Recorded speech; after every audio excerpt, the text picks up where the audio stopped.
Assalamualaikum warahmatullahi wabarakatuh. Kalau Pak Bupati tadi terpaksa nyanyi, saya juga hari ini agak terpaksa juga. Nggak tahu kenapa harus ngasih orasi. Tapi yang jelas, selamat ulang tahun kotaku ke-753. Saya awali, Assalamualaikum warahmatullahi wabarakatuh. Yang saya hormati Direktur Radar Madura, Timpret Radar Madura, dan Kabiro Radar Madura, teman-teman kru Radar Madura, serta teman-teman panggung kreasi Hana Negeri yang saya hormati. Bicara tentang Madura, yang jelas kita semua mafhum dan sama-sama tahu bahwa tanpa Sumeneb insya Allah tak mungkin akan ada Indonesia, karena Sumeneb adalah cikal bakal lahirnya Majapahit, kemudian Majapahit cikal bakal lahirnya Indonesia. Tapi ada satu hal, kalau saat ini kita memperingati Hari Sumpah Pemuda dan Hari Pahlawan, ada nama yang tadi saya bisik-bisik dengan pemimpin redaksi Radar Madura. Ada nama yang tidak bisa kita lepaskan dari Indonesia, yaitu M. Tabrani, salah seorang penggagas Kongres Pemuda pada tahun 1926, dan beliau juga penggagas bahasa Indonesia. Andai tidak ada Pak Tabrani, mungkin tidak akan ada Indonesia dan tidak akan ada bahasa Indonesia. Sebagai bangsa yang berbudaya, barangkali kita harus menghargai beliau. Dan betapa mirisnya kita sampai saat ini Pak Tabrani belum mendapatkan anugerah sebagai pahlawan nasional. Andai ada Pak Bupati, barangkali ini PR besar bagaimana Bupati kita juga mengusulkan agar Pak Tabrani itu diangkat menjadi pahlawan nasional.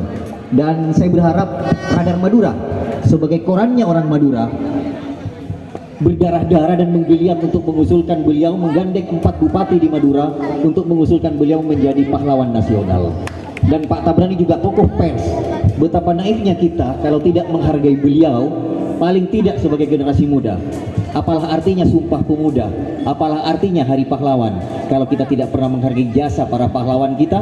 Pada saat itu adalah Pak Tabrani adalah pemuda yang perlu kita contoh di era milenial seperti sekarang ini. Barangkali itu ya, orasi singkat, karena saya dibayar untuk orasi dan baca puisi. Berarti honornya 2 ini, Dra. Berarti honornya 2, karena kebetulan pemimpin redaksi Radar Madura juga seorang sastrawan ya, tapi saya satu fakultas beda jurusan, fakultas sastra dengan saya di alam, tapi jurusan bahasa Madura, saya jurusan bahasa Indonesia. Mas Lukman. Baik, sebuah persembahan puisi yang memang puisi ini dituliskan untuk kota tercinta, mengukir jejak yang tersembunyi di antara tarian-tarian luka adalah kenyataan yang memang mungkin dijelitkan oleh matahari.